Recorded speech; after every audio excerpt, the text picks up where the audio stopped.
शंकर जी, बहुत बहुत स्वागत है आपका हमारे कार्यक्रम में। नमस्कार। नमस्कार। वर्गों की जब बात करते हैं, कन्या राशि की बात करते हैं, तो सामान्य रूप से अगर हम जाने तो कैसे होते हैं ये जातक?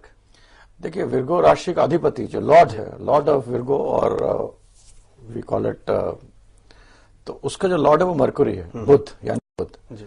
और इसमें मैं आपको बताऊं, ये राशि के लोग बहुत ही मतलब फोकस्ड होते हैं, फिक्स्ड होते हैं और डाउन टू अर्थ होते हैं, और इंटेलेक्चुअल कैपेसिटी बहुत होती है। जी जी। जैसे कि आप जेमिनी राशि का भी लॉर्ड मिथुन है, जी जी, और विर्गो राशि का भी लॉर्ड मिथुन है, तो ये मैं चर्चा अभी बाद में करता हूँ। जी जी। तो इसमें क्या होता है कि दोनों के लॉर्ड मिथुन है, मगर मिथुन और विर्गो में, मिथुन या मतलब कन्या राशि में बहुत फर्क है। And the difference is in Mithun, though the lord is Mercury lord है, बट लोग चंचल होते हैं और एक चीज को ठहर के नहीं कर सकते, बहुत चीजें करने की कोशिश करते हैं, लेकिन मगर जो विर्गो राशि के लोग होते हैं वो जो है वो एक चीज को अगर पकड़ लेते हैं, और इंटेलेक्चुअल कैपेसिटी इतनी होती है कि ग्राउंड होकर जमीन में रहकर वो काम करने की क्षमता रखते हैं। ये तीन राशि वालों का स्वभाव एक जैसा होता है, वो होता है टॉरस, विर्गो और कैप्रिकॉर्न। ये तीन राशि के लोग ऐसे होते हैं कि अगर इन्होंने अपना देह बना लिया किसी चीज में तो कर लेते हैं, and they are very practical people. जी, मकर, वृषभ और कन्या राशि के जो जातक होते हैं वो बहुत ही व्यावहारिक होते हैं, और जब एक ध्येय या लक्ष्य निर्धारित कर लेते हैं तो तब तक उनको सुकून और चैन नहीं मिलता जब तक उसको वो प्राप्त नहीं कर लेते। डॉक्टर साहब ने बताया कि कन्या, वृषभ और मकर राशि के जो जातक होते हैं ये लगभग सामान्य रूप से इनकी चारित्रिक विशेषताएं कमोबेश एक जैसी होती हैं, लेकिन इसमें आपने एक और संकेत, हमें एक और ज्ञानवर्धक बात आपने बताई कि मिथुन राशि का जो स्वामी है, लग्नाधिपति है, वो भी बुध है, और कन्या राशि का भी लग्नाधिपति बुध है, लेकिन दोनों में फर्क आता है। फर्क कैसे आ जाता है? क्या चीज है जो फर्क कर देती है चरित्र में या बातचीत में या चीजों में? अंश का फर्क आता है या जो लॉन्गिट्यूड और लैटिट्यूड की वजह से फर्क आ जाता है? क्या चीज होती है? नहीं, ये थोड़ा आपने मतलब टेक्निकल है। बुध हर जब प्लैनेट रोटेट करता है तो अभी कोई भी चीज है, दो चीज आपकी स्टैटिक है, मान लीजिए, जिसे हम कहते हैं नक्षत्र लॉर्ड, नक्षत्र का जो मालिक होता है वो स्टैट, और अगर एक चीज घूम रही है तो वो बुध के एंगल में एक तरफ तो आती है, मगर जो उसके पीछे उसका सब लॉर्ड या उसका स्टार लॉर्ड या उसकी जो दूसरे चीजें हैं जो कि अपने भूमंडल में चीजें हैं वो बदल जाती हैं। तो उनको बदलने से जो उनका रिलेशनशिप बनता है, while the same planet Mercury rotates around the earth, क्योंकि ये सब प्लैनेट्स अर्थ के अराउंड रोटेट करते हैं, तो अलग एंगल पे उनके जो relationship with the other planets वो चेंज होते हैं। इससे स्वभाव चेंज होता है, क्योंकि हम पूरा रोटेशन ऑफ अर्थ के हिसाब से मानते हैं, और जहां तक है अब हम सोचते हैं हमारे में लाइफ है, इट इज नॉट राइट। लोहे में भी जिंदगी है, इसमें भी जिंदगी है, पेड़ में भी जिंदगी है, तो एक पूरा एक मिलकर एक एनर्जी सिस्टम फॉर्म होता है जो कि मून में भी है, सन में भी, और उनके रिलेशनशिप बुध का जो रोटेशन होता है उसके हिसाब से रिलेशनशिप विद अदर प्लैनेट्स जो होता है वो चेंज होता है, उससे अपने का नेचर भी चेंज होता है मोटा मोटा। जी, जैसे पृथ्वी घूमती है वैसे ही बाकी जो हमारे सौर मंडल के ग्रह हैं उनके अंश और उनकी जो छाया है वो हमारी जिंदगी पर, इस पूरी पृथ्वी पर पड़ती है। उसी के हिसाब से हमारे चीजों के, हमारे चरित्र में, हमारे सोचने के ढंग में, हमारी आकृति में, प्रकृति में परिवर्तन आते हैं। एक एसएमएस और शामिल करेंगे, उससे पहले एक चीज हम जानना चाहते हैं जो कन्या राशि के बारे में आपने चर्चा की और बहुत अच्छी बातें आपने हमें बताई।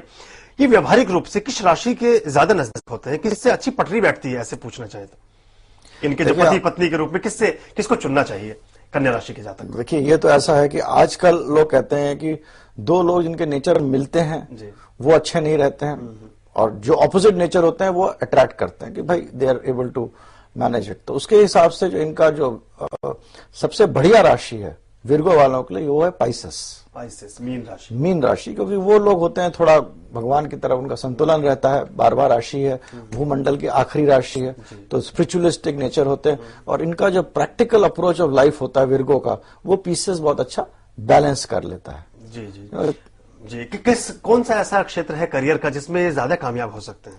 विर्गो विल बी एक, या तो ये इंटेलेक्चुअल फील्ड में होते हैं, इंटेलेक्चुअल, टीचिंग, साइंटिस्ट्स, और अगर प्राइवेट सेक्टर में होंगे तो सीनियर एग्जीक्यूटिव पोजीशन, जहां की सेल्स नहीं होगा but they have to achieve objectives. Finance के फील्ड में जो असली फाइनेंशियल विजर्ड होगा उसके लिए ये राशि का स्ट्रांग होना और शनि, राहु इत्यादि प्लैनेट्स का थोड़ा देखना makes a person a financial wizard. अब फाइनेंस में भी दो तरह के लोग हैं जो कि नेगेटिव फाइनेंसिंग करते हैं और पॉजिटिव तरीके से करते हैं। तो अगर गलत राशियों का प्रभाव पड़ जाता है तो पैसा को अलग तरीके से घुमाकर आप करोड़पति बन जाते हैं। अगर पॉजिटिव होता है तो सही तरीके से पैसा कमाते हैं। तो ये सब चीजें बड़ा कॉम्प्लेक्स है and but this is how it works. हर चीज का एक पॉजिटिव और नेगेटिव है। आज कलयुग में तो दोनों चीजें आजकल फल फूल रही हैं, बल्कि नेगेटिव चीजें ज्यादा फल फूल रही हैं। जी। लेकिन जब कन्या की बात करें, कन्या राशि की बात करें, तो इनको कोई लग्न का आप रत्न या कोई चीज ऐसी बताना चाहेंगे जिससे ये अपनी जिंदगी को और बेहतर बना सके? इनका देखिए, दोनों राशि का जो प्लैनेट होता है ग्रीन होता है जी। तो इनके लिए जो बुध पन्ना जो होता है वो इनका मतलब स्टोन है जो कि पहन सकते हैं। मगर कभी कभी मैंने देखा है कि इस राशि के लिए जो एमेथिस्ट करके एक स्टोन होता है जो लोग ज्यादा सोचते हैं शनि के लिए है, मगर ऐसा नहीं है। एक एमेथिस्ट स्टोन है, उसको पहने, उससे भी बड़ा फायदा होता है। ये मेरा खुद का पर्सनल एक्सपीरियंस जी। डॉक्टर साहब, जब मंदी की बात हम कर रहे हैं, पूरी दुनिया में हाहाकार मचा हुआ है कि भाई मंदी बहुत है, काम नहीं चल रहा है, लोगों का रिसेशन का पीरियड चल रहा है, जॉब से लोग निकाले जा रहे हैं, संघर्ष की स्थिति आ गई है। अगर बात करें रियल एस्टेट में, प्रॉपर्टी की जो फ्लैट 50 लाख में नहीं मिल रहा था, 22 लाख का 20 लाख के बोर्ड लग गए हैं। क्या होगा इस साल? आपके भविष्यवाणी मैंने पढ़ी थी पिछले साल ही, आपने लिखा था कि ऐसा होगा। लिखने में भी डर लग रहा था, तो उसको मैंने काफी कम कर दिया था।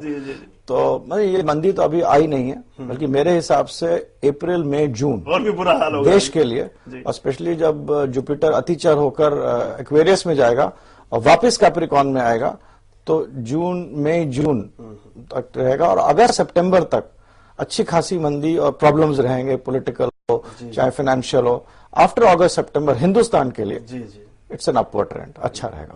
उसके बाद चीजें ठीक रहेंगी। जी। जो लोग नौकरी पेशा हैं, जो सरकारी जॉब में है, चलिए वो सुरक्षित है एक तरह से, लेकिन जो प्राइवेट क्षेत्र में लोग काम करते हैं, आईटी का क्षेत्र है, ये बाकी बहुत सारे फील्ड्स हैं, उन फील्ड्स के बारे में क्या प्रेडिक्शन आप करना चाहते हैं? कैसा रहने वाला है? देखिए, क्योंकि अभी से लोगों को बड़ा भय है और चिंतित है लोग। जो हिंदुस्तान की पत्री है उसमें शुक्र का जो अभी है, शुक्र जो है वो स्ट्रांगली प्लेस्ड है।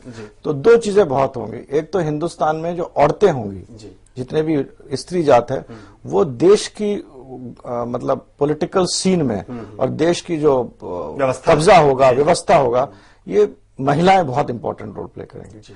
दूसरा है कि फिल्म इंडस्ट्री से, एंटरटेनमेंट से और इन सब चीजों लाइन के जुड़े हुए लोगों के लिए मंदी नहीं होगी, बल्कि कमाएंगे। तो आप समझ लीजिए अच्छा होगा और बढ़िया होगा। देखिए स्लम डॉग मिलियनर, आपने ये मुझे याद है जनवरी के दिसंबर के लास्ट वीक में हमने ये बात की थी आपसे, तब भी आपने ये कहा था काफी प्रेस्टीज मिल रहा है। जी। बट क्योंकि गुरु नीच का है, तो गुरु से जुड़े हुए जितने भी प्लैनेट्स होते हैं, राहु साथ में एक तरह का गुरु चंडाल भी बन रहा है, और अगस्त सितंबर तक रहेगा। और बाकी प्लैनेट जब ट्रांजिट करेंगे, तो जब मरकुरी करेगा तो आईटी में आएगा, मार्स करेगा तो लैंड में आएगा।